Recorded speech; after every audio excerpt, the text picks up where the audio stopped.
Good day, nurses. Now let's discuss the level of prevention. So, in community and public health nursing, one of the common core concepts we use in promoting wellness and preventing diseases is the level of prevention. The level of prevention are strategies and interventions applied at different stages of health and illness with the goal of preventing disease, minimizing complication, and promoting overall well-being. These are commonly classified into primary, secondary, and the tertiary prevention.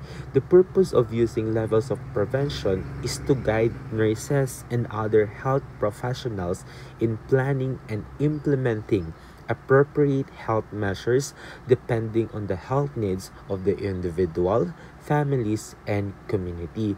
We're doing this level of prevention to reduce the burden of disease in the community. Second one is to promote healthier lifestyle and environment. Third is to detect health problems early and prevent complication.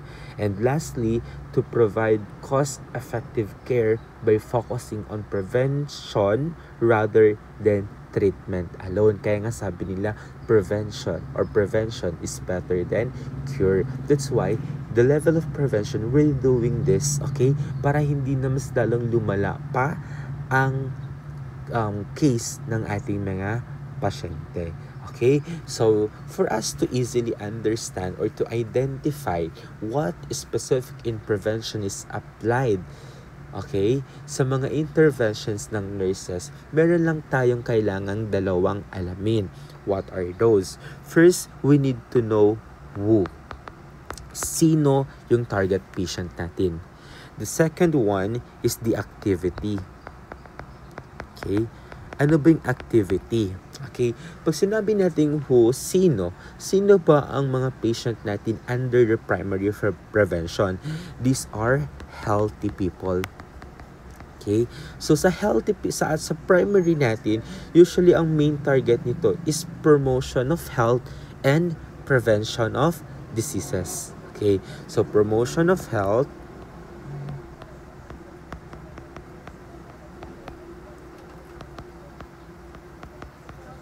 and prevention of diseases.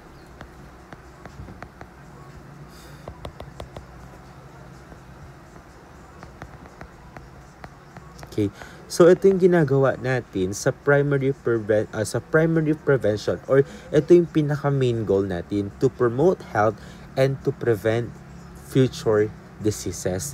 So, these are healthy people, di ba? Pag healthy people, usually walang sakit yan. So, dapat, ang goal natin is ma-maintain yung pagiging healthy nila. Ma-maintain natin yung walang sakit sa kanila.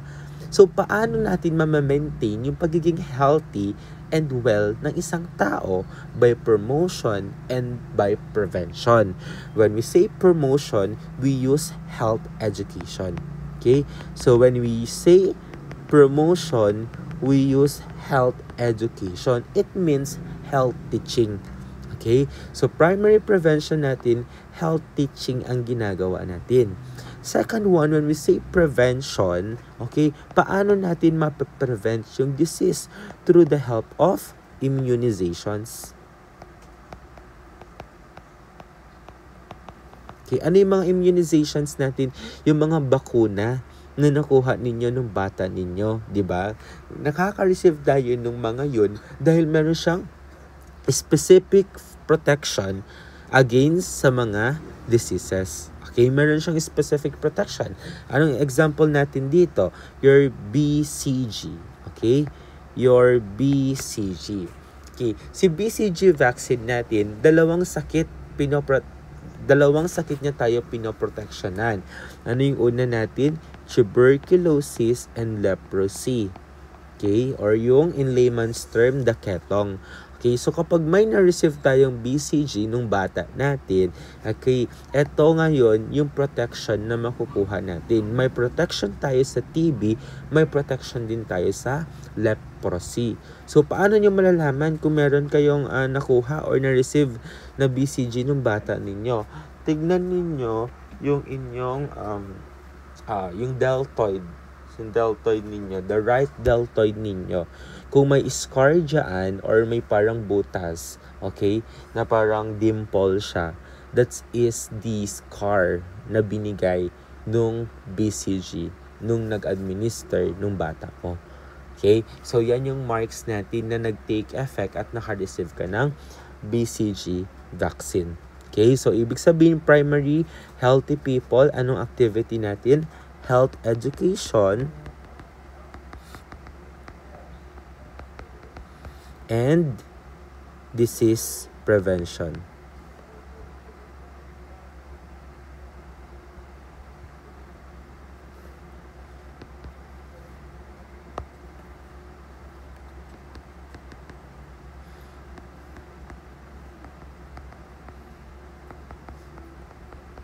Okay. So, next one natin, we have the secondary prevention. Sino ba ang mga pasyente natin under the secondary prevention? These are at risk. Okay? So, paano yung at risk natin? Parang sa healthy, dahil inabuso mo yung katawan mo, uminom ka ng alak, nanigarilyo ka, kinain mo yung mga matatabang pagkain, later on, mapupunta ka sa at risk. Okay? Ibig sabihin, mataas yung possibility or yung chance na magkaroon ka ng sakit. So, anong gagawin natin if ang isang tao ay at risk? Anong pwede natin gawin? Screening and early treatment. Okay, paano example nito? Screening natin. Screening is diagnostic test. Okay, so diagnostic test, for example, sa diabetes mellitus natin. Okay, for example, dahil ikaw yung person na mahilig kumain ng mga sweets, okay, mahilig ka kumain ng carbohydrates, ng kanin, ang tendency, tataas ang iyong sugar. Pag patuloy na tumataas ang iyong sugar, maglilid yan sa diabetes mellitus. Pag mataas ang sugar mo, class, ikaw ay at risk. Okay? At risk ka na. Pwede ka nang mataas na yung possibility mo na magkakaroon ka ng diabetes mellitus. Ano ang gagawin natin para sa ganon? Yung pag-increase ng sugar mo ay hindi maglilid sa isang sakit. Screening. Okay? Kailangan nating i-check yung blood sugar niya. Kailangan nating i-check mataas na ba yung blood sugar niya or mababa na ba. Okay? So, kailangan nating i-check. Kailangan nating i-check early treatment para sa ganun mabilis ma-detect kung meron ba talagang may mataas ba na chance na magkaroon siya ng sakit. And kapag nagkaroon na ng screening, matakita natin mataas yung sugar niya, doon na tayo mag-early treatment. Magbibigay na tayo ng oral hypoglycemic agent or yung OHA. Magbibigay na tayo ng OHA para sa ganun, bumaba yung sugar ng pasyente natin. Pag bumaba yung sugar ng pasyente natin, hindi na yan maglilid sa DM. So ngayon, na-prevent natin yung mga possible complications ng pasyente natin. That is secondary. Next naman natin the tertiary. Pag sinabi nating tertiary, this is rehabilitation. Sinong pasyente natin dito? Ang pasyente para natin dito,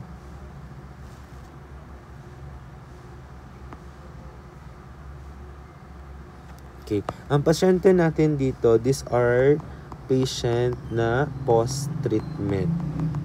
Ibig sabihin ng post-treatment, class, may sakit na. Okay, may sakit na sila, diagnosed na sila, confirm na meron silang certain disease. At ano ang activity natin? Usually dito ang activity natin, rehabilitation,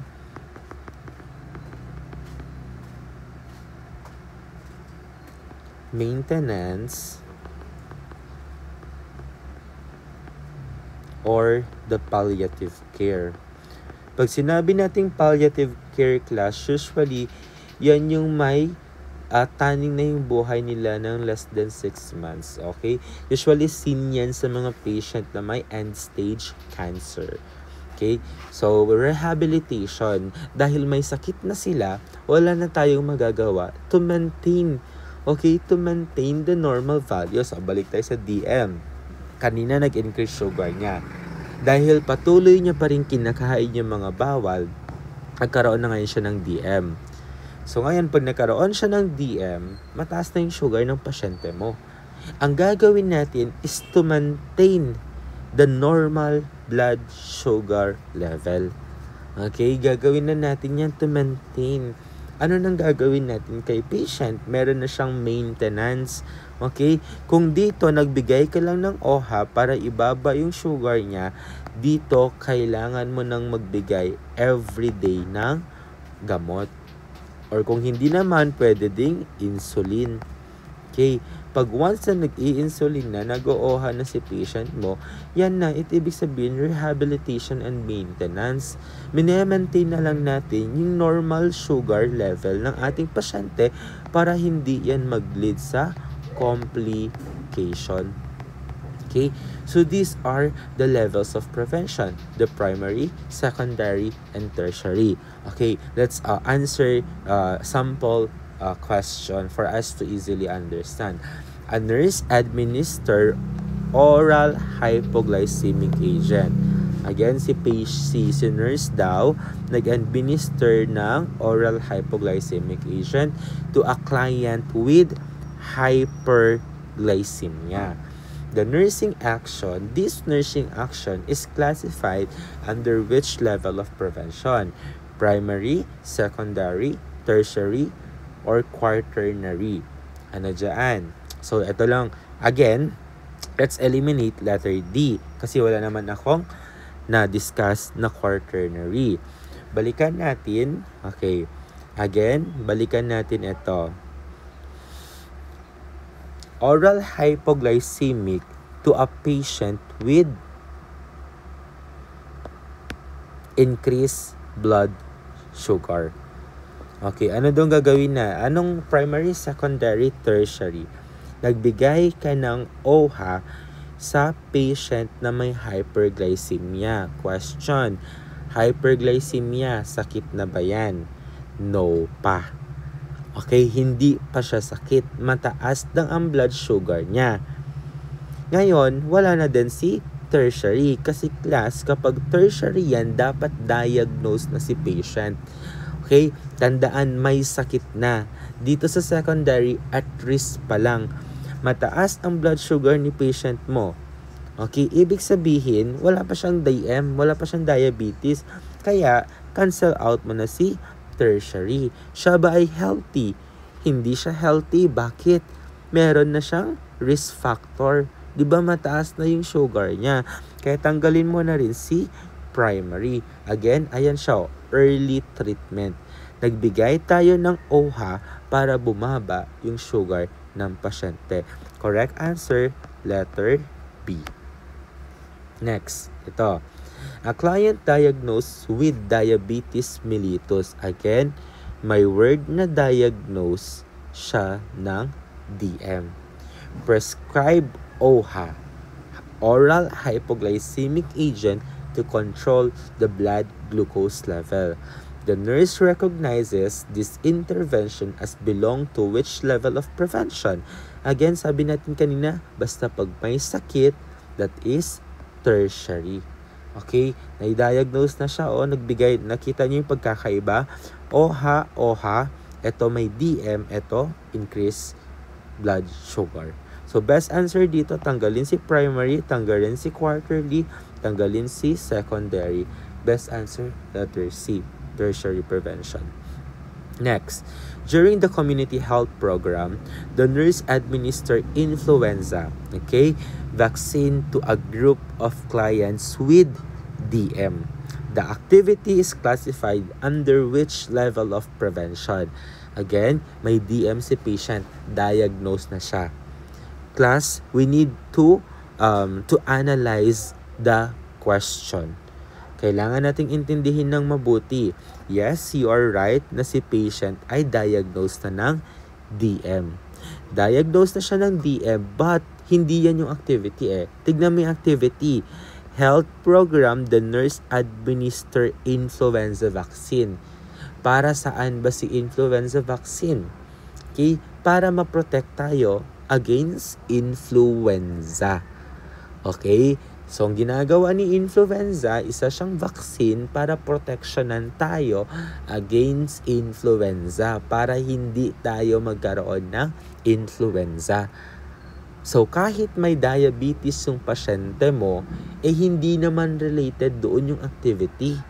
Okay, buti sana kung pinapababa niya yung blood sugar ng pasyente mo, hindi naman. Okay, may specific protection tayo. Kaya tanggalin mo si quaternary, tanggalin mo si tertiary.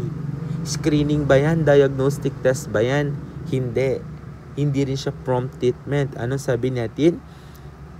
Disease prevention through the help of immunization. Okay, immunization, vaccine. Vaccine ba si influenza? Yes, that correct answer is primary prevention. Next natin, a 45-year-old client comes to the health center with a cough lasting for 2 weeks. The nurse referred the client for an X-ray to rule out or to confirm tuberculosis. Again, si patient is to rule out pa lang, not diagnosed. Okay, wala pa siya, hindi pa nadadiagnose, titignan pa lang kung i-confirm pa lang kung meron siyang pulmonary tuberculosis. And what is X-ray?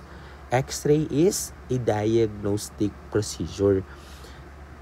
Diagnose na ba si patient ng TB? Hindi pa. Kaya nga pinapagawa si X-ray para ma-check, para ma-confirm kung meron siyang PTB. At tanggalin natin si quaternary, hindi na rin siya tertiary. Again, pag sinabi nating X-ray diagnostic, screening. Okay, so best answer, letter B. Ganyan tayo sumagot ng sa levels of prevention.